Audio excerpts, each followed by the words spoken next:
Yo! So mga tol, good morning. Ngayon,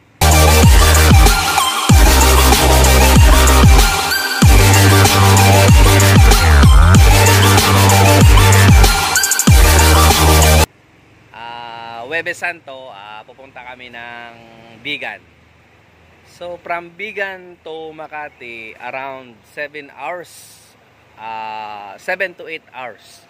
So kung alis kami ng 5, I think mga 12 noon nandun kami sa Bigan.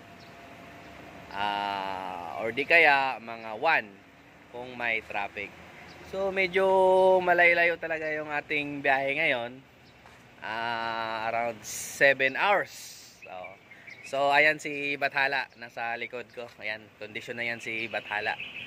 So kailangan natin ng doble ingat at tama-tama lang ang pagpatakbo natin para swabe at makakarating tayo ng maayos doon sa Bigan, diba? So mga tol, update ko kayo later sa aking biyahe papuntang Bigan.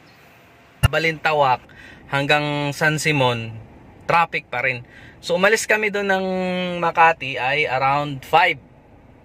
Ngayon nakarating kami ng San Simon ay 8:45. So almost 4 hours yung aming biyahe bago makarating dito sa San Simon. Although napakalapit lang nito. Napakalapit lang.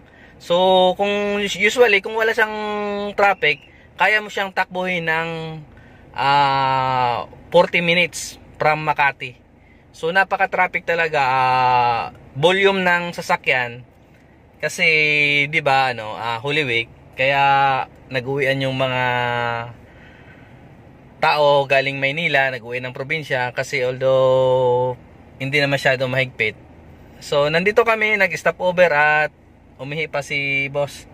So ako din nag-stretching kasi napaka-traffic talaga. So malayo pa yung ating ating pupuntahan, Bigan pa. So wala pa tayo sa 1/4 yung ating nilakbay. So kakain pa tayo ng mga ilang oras. Ang estimated ko kasi nasa mga 7 hours yung biyahe namin. Pero nagkamali ako sa sobrang traffic. So expecting natin na makarating tayo ng Bigan is around 4 ng hapon. 4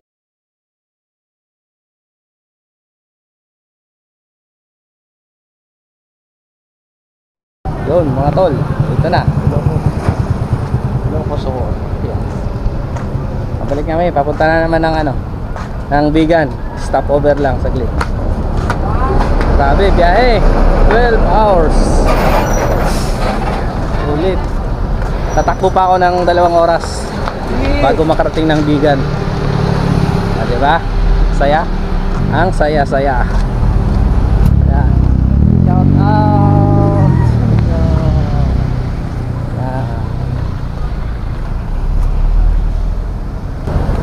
Yes. Welcome to Ilocos Sur. So ngayon lang tayo dumating. Yan.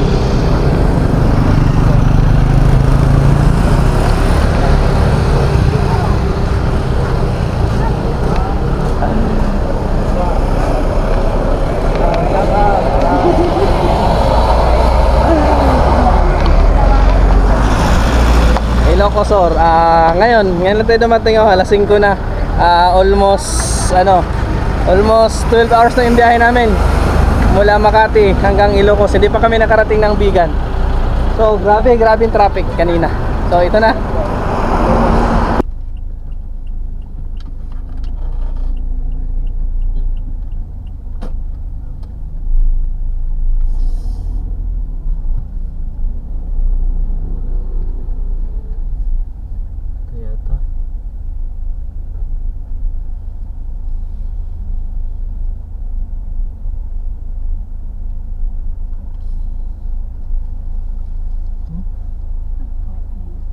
Ito ma'am? Dito?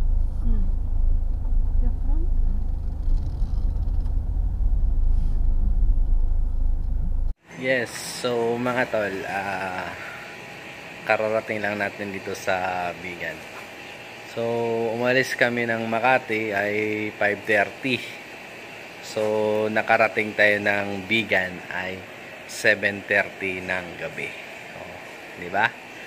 So, napakatagal lang biyahe kasi napaka-traffic. Usually naman kasi kung walang traffic, nasa mga 7 to 8 hours lang yung biyahe. So, kanina na patapat lang tayo na sobrang traffic at saka Holy Week, Huwebes Santo. So, maraming mga nagsiuwian ng probinsya.